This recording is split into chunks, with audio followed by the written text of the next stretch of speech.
Tierras de Pandillas, capítulo 19. Hangout Boys.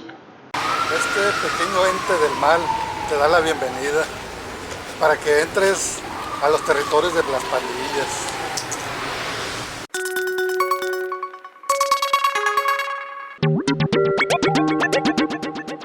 Activate subtitles for your language.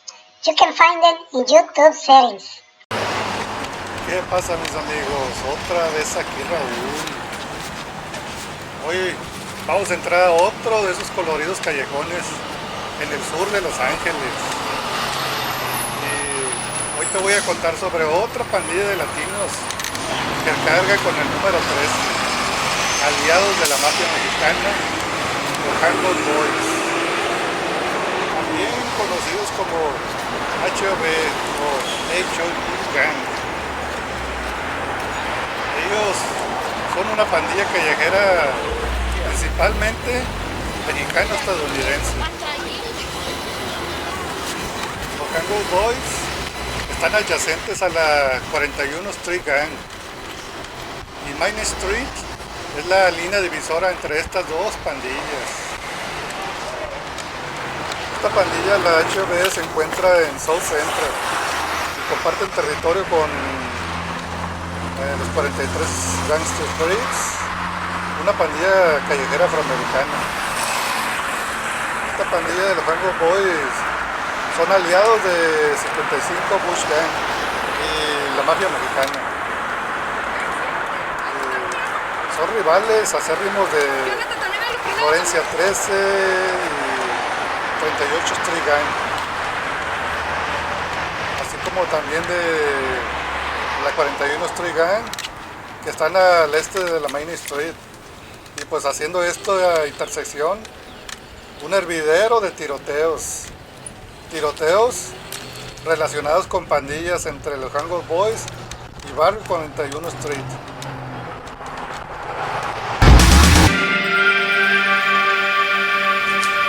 También se sabe que la HOB Gang tiene feudos con algunas pandillas callejeras afroamericanas vecinas, como los 42 Gangster Crips, los 43 Gangster Crips y los 48 Gangster Crips. De hecho, los Hangout Boys pues ve como enemigos a todos los Crips. Esta pandilla fue creada alrededor de 1986. Un grupo de jóvenes adolescentes que se reunían en las esquinas de las calles la 42 y la Avenida Grand.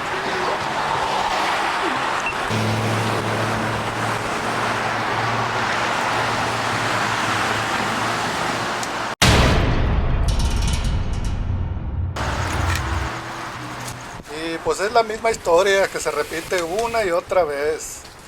Un grupo de jóvenes que se reúne ya sea con sus bicicletas o patinetas, únicamente para divertirse y pasarla bien entre ellos.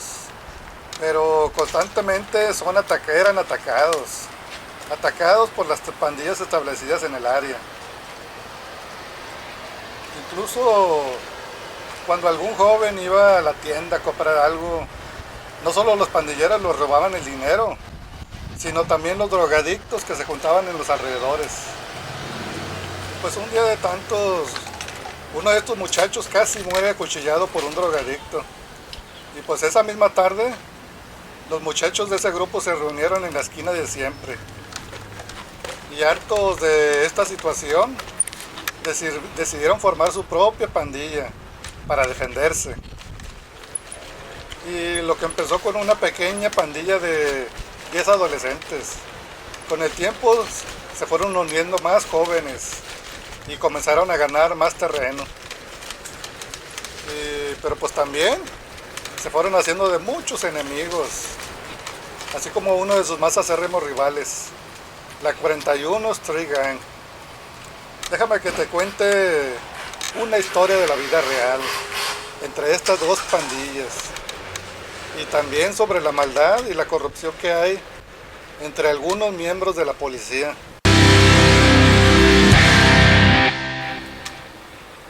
Esto pasó allá por el mes de enero de 2011. Joey Gutiérrez, un miembro de la pandilla de los Hangout Boys fue asesinado en la intersección de las calles 43 y la Main. Y en solo 2 meses después, Roy Galván, un miembro de la pandilla de 41 Street,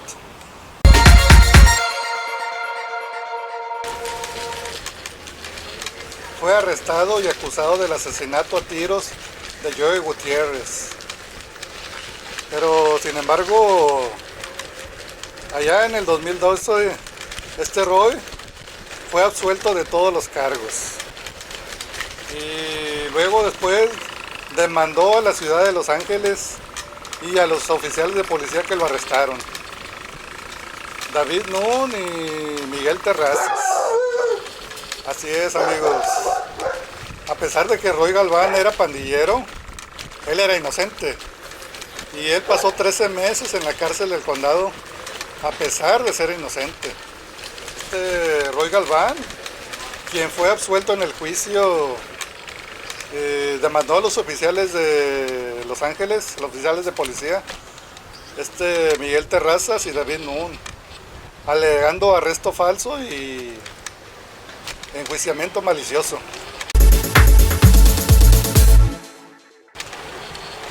Estos policías, con la intención de culpar a Roy Galván de un asesinato que no investigaron adecuadamente, falsificaron los informes policiales, falsificaron las declaraciones de algunos testigos y destruyeron algunas pruebas.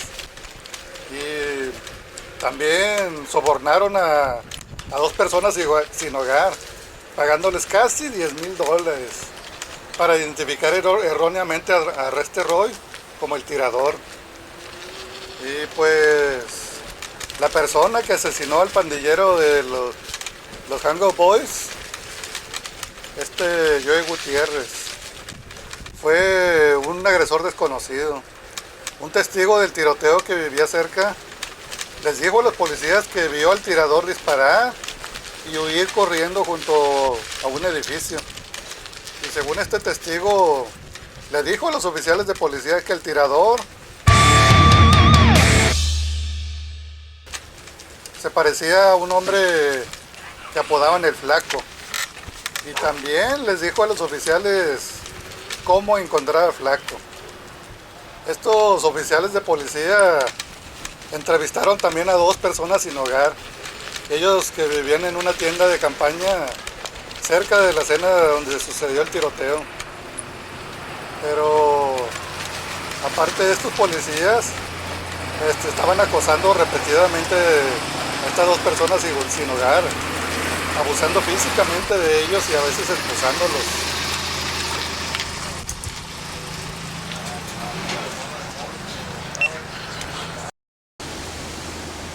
Entonces los policías comenzaron a amenazarlos y hasta los sacaban a rastras de su tienda de campaña, arrojándolos contra la pared para preguntarles sobre el tiroteo.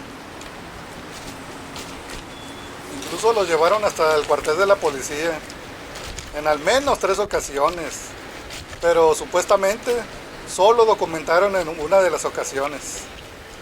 Entonces Roy Galván fue arrestado sin ninguna prueba contundente. Además, Roy Galván tenía más de una cortada. Roy estaba en casa de su familia en el momento del tiroteo. Además de que tenía una lesión en el pie, por lo cual él no podía correr como lo hizo el tirador. Pero para sostener el arresto de Roy Galván, los policías falsificaron su informe policial para indicar que el único testigo conocido los había llamado para decirles que se había olvidado de mencionar que el tirador había cojeado al correr. Pero ya en las investigaciones, los registros telefónicos de ese testigo mostraron que esa llamada nunca se hizo. Y también el policía Terrazas omitió la información proporcionada por otro testigo, un amigo de la víctima del tiroteo. Este otro testigo dijo que el tirador era un tipo alto. Y el Galván solo mide 5 pies. Y como ya te había dicho, los policías ocultaron su conducta al extraer información de las dos personas sin hogar. Y entonces, para mantener sus historias falsas y asegurar sus testimonios perjurios, los oficiales de la policía sobornaron a las dos personas sin hogar. Ellos les pagaron a estas personas para ser falsos testigos casi $10,000, solo para obtener declaraciones falsas en contra de este Roy Galván. Y el testigo que había visto al flaco huir de la escena del tiroteo, el policía Terrazas, le prometió que no iba a ser deportado. Y estos policías también lo amenazaron a este testigo con arrestar a su hermano por una orden de arresto pendiente. Y con ese cuento lo amenazaron con colocarlo en una instalación donde su hermano sería violado y asesinado.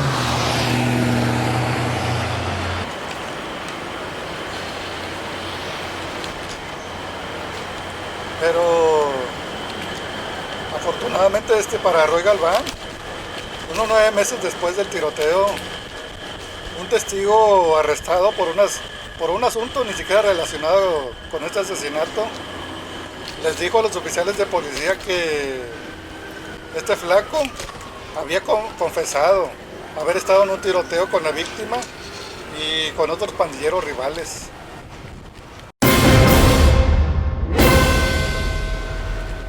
Y este flaco, que estaba preocupado porque según él había dejado unas bicicletas atrás, pero pues maliciosamente los oficiales de la policía nunca fueron a investigar al flaco.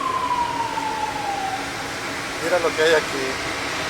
Este pequeño ente del mal te da la bienvenida para que entres a los territorios de las pandillas. Bueno, y como te decía, pues ya entonces fue así como por la vida y la libertad de este Roy Galván estuvo en peligro por la conducta ilícita de estos dos agentes de policía.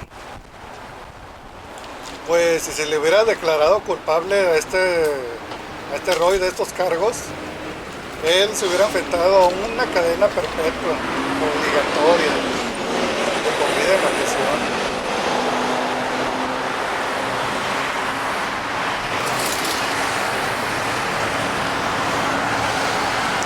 Pero pues ya después de más de un año de haber sido encarcelado falsamente, este Roy Galván fue absuelto total y completamente por un jurado. Y estos corruptos oficiales de la policía fueron acusados de arresto falso, falso encarcelamiento, declaraciones falsas engañosas, soborno, perjurio, intimidación de testigos y hostigamiento. Aunque siempre que hay policías involucrados en este tipo de actos, pues la verdad es que no hay transparencia. Ok, mis amigos, esta fue otra historia de la vida real, en el GTA de la vida real, en las tierras de pandillas, explorando Los Ángeles.